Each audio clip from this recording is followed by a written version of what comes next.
Funny little fellas, some with pointy ears, some with floppy ears, some are super hairy, some are not. Scary, funny, cute, intelligent, daft as a brush. They all have one thing in common. We call them dogs. They are man's and woman's best friend and the subject of a lot of stories. Howdy Space Cats, it's Jules here, winding up another video on drawing, planning and publishing, ready to let it loose like a wild buffalo that's just trodden on some Lego. This week we are looking at how to draw dogs. If this is your thing, then make sure you press the subscribe button and ding the bell for more horseplay and naughtiness on this channel. I've just had a quick flick through some of my books, and these are some of the ones that I've written that have got dogs in them. So Royal Fleas is all about the Queen's corgis getting fleas. DOGSTAR is a dog who goes to rescue her chum. And Wally and BERT, who we will be having a look at in a minute. But first of all, I'm going to draw one of my dogs whose name is Maisie. And if you have seen other videos on the channel, then you may well have seen her before. She's a little sweetie. She's a chihuahua. I've got two chihuahuas and they have very distinctive foreheads. Maisie's got a forehead that is, I think they call it apple shaped, like this. Whereas Wally's head is more slopey, so he's more like that sort of shape. There's his eye, ears, his ears stick up. Whereas Maisie, she's got very big floppy ears, so I always draw her with her ears much bigger than they really are. There's a little nose.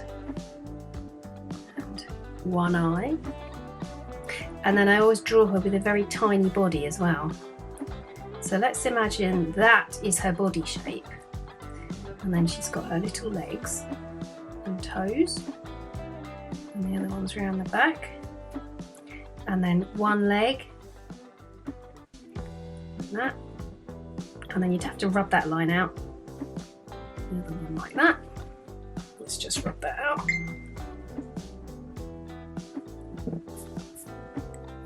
And a big whooshy tail like this. And let's put our other ear in as well, so make sure that we realise she has two ears. Just a little smile. And then I'm going to just give her some colour. So Maisie is a tricolour dog. She's got a bit of black, a bit of brown, and a bit of sort of rusty orangey colour, so I'm going to use that one as well, and that's colours 35, 36 and the black ivory, which is 67 in the Rexall Cumberland Derwent watercolour set. So let's start off with a bit of the rusty colour, and this is just on layout paper, so it's not as doesn't take pencil and, well, any kind of colour really brilliantly, but it will do for now, just for the purposes of the illustration. And then she has kind of black bits on the end. By the way, if you can hear dripping, it's because it's raining today and I've got a leak in the Hobbit Hole studio in the roof, so the rain's coming in. But I have a bucket, so that's what buckets are for, right? One of these days I'm going to get that roof fixed. You just watch me. And then we'll have a little bit of black around her eyes as well. I noticed the other day I was looking at a photo of her when she was a puppy, and she was much darker around her eyes then than she is now.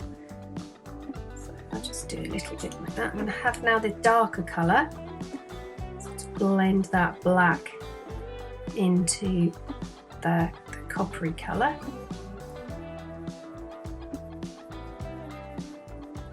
Give it a bit more definition. Then she's really white under here and under her chin.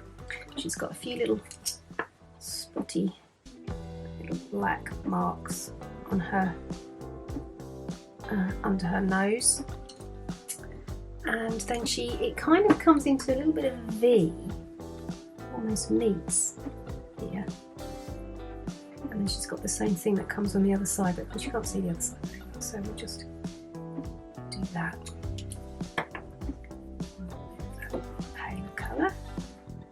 And then the other ear, so go back in with that one and then do some black tips.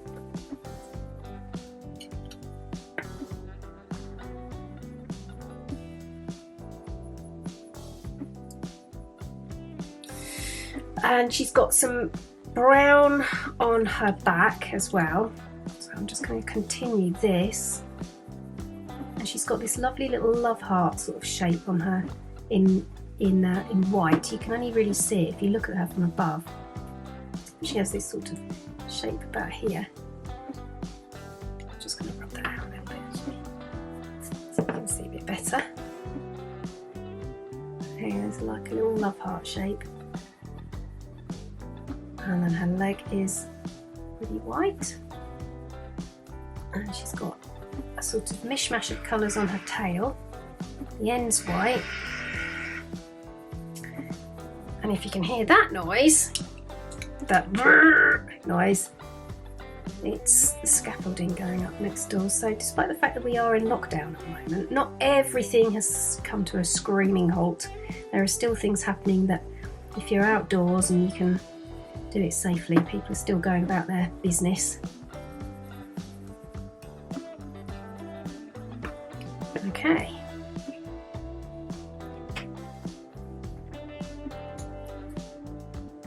I think we're nearly there.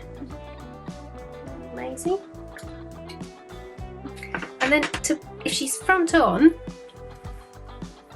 this is how she looks. Quite a big forehead. Her nose, mouth, a couple of eyes. Do the trick when you're drawing pupils in eyes, do the trick of not having them right in the middle, have them slightly towards each other, because that makes it look like the character is intently looking at you. She's got this ruff around her neck here that's very, I didn't really draw it in there very well. The ears, this, and a little teeny tiny body, a couple of paws, and then we're just going to draw a big old tail. And I'm not going to colour this one, I'm just going to do it with pencil.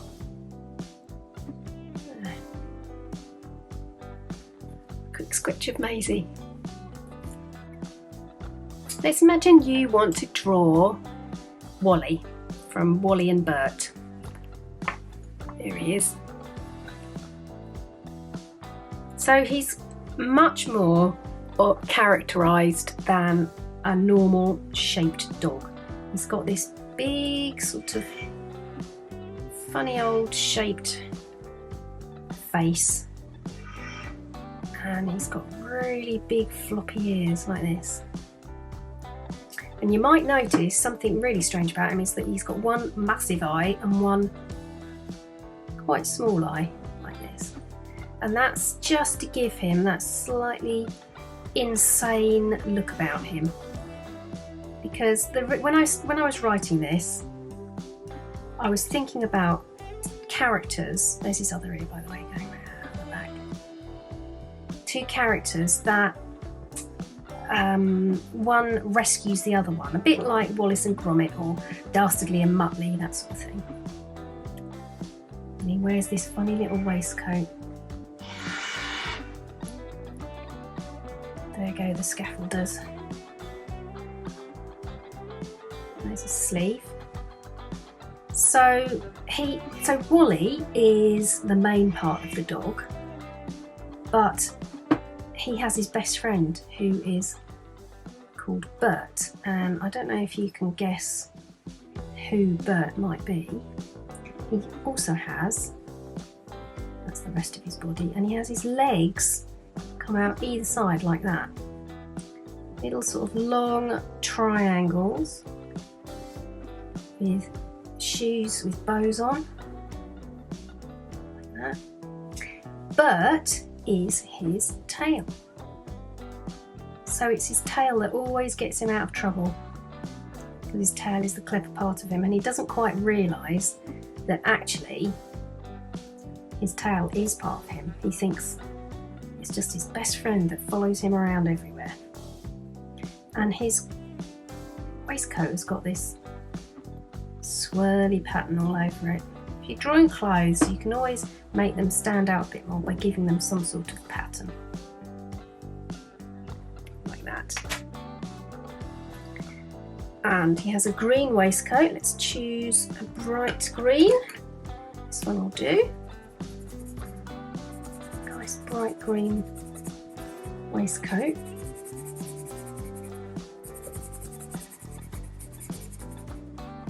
And he has brown fur.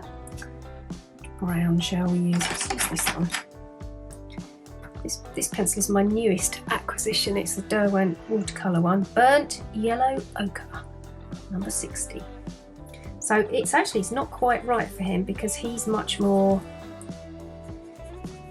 what would you call that colour? I suppose, yeah, this is definitely burnt ochre. This is much more yellowy than this one. This one is more of a, almost kind of rusty colour, I suppose. But I'm going to say that maybe it was winter and he hasn't had much sun, so he's looking a bit pasty. Maybe it's because of the lockdown. He's been indoors all the time, you know, haven't been able to go out much for his normal walks and his normal exercise. So, hence the pasty look about him. With these watercolour pencils, what you can do, you can't do it on layout paper, unfortunately, but what you can do is if you're doing this on cartridge paper, watercolour paper, anything that's thicker, probably not copier paper like you'd get out of a laser printer, or layout paper, which is much too thin. But if you've got any paintbrushes, little thin paintbrushes at home, get some water and you can paint over the top of this. Once you've done the colouring, you can paint over the top with your water and you get a much nicer effect. And that's exactly what these are supposed to be for, really. You get a much deeper colour, it's much richer, and you can cover it much easier as well, cover the paper. But like I say, you must do it with thicker paper to start with. So, oh, we haven't done that bit. So there's a Wally. What colour shoes should we give him? I think give him blue ones actually. In the book they are a similar sort of colour to his skin, but I'm going to give him blue ones today because he's feeling very fancy. Maybe he's going somewhere super special. Perhaps he's going to tea with the Queen, who knows.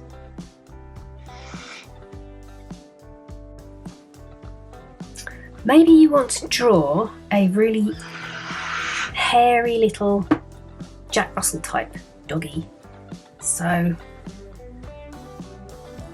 this is the, actually they don't have a very long nose, do they? Like this. They have their little floppy ears. Go like that. There's his eye, nose, and then they've got loads of kind of fluff like that. You can see the bottom part of the mouth, a bit more fluff, and then got to have a collar on,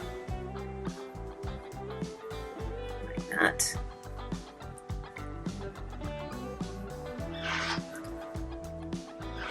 And a big fluffy bit of tail.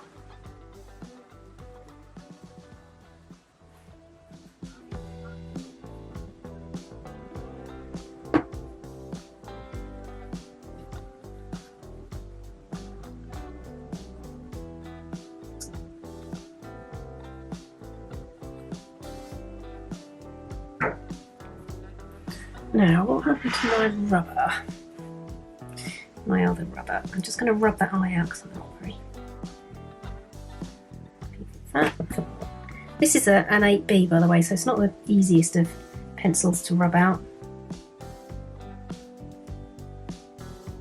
But when you're coming to do hair, if you just do like little lines like that, that's how you show that it's a sort of furry, very old creature. Do you have a bit of tongue?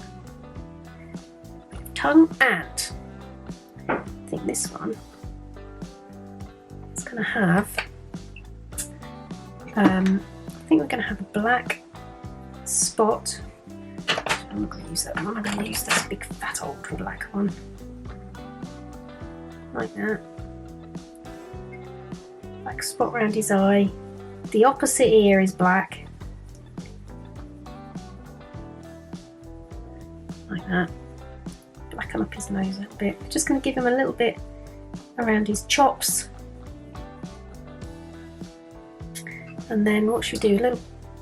One black paw. And a little bit of black on the end of his tail. What colour should we do his collar? I think we'll go for orange. It's bright orange. And because he's got his tongue sticking out, let's just do a little bit of tongue colour. Here we go. We have a little Jack Russell. He's quite cute.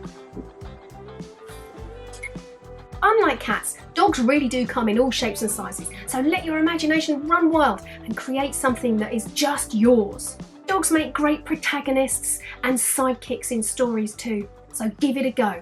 If you want a copy of what I've done, then follow the link below in the description box and you can print it off and copy it for drawing practice. Share what you've made on social and make sure you tag me so that I can see what you've done too. Next week we're looking at exactly what a picture book is. So if you're a budding maker of books, don't miss it. I am off to brush my polar bear and knit his residue into winter woolies. I'll see you next time. Nanu nanu!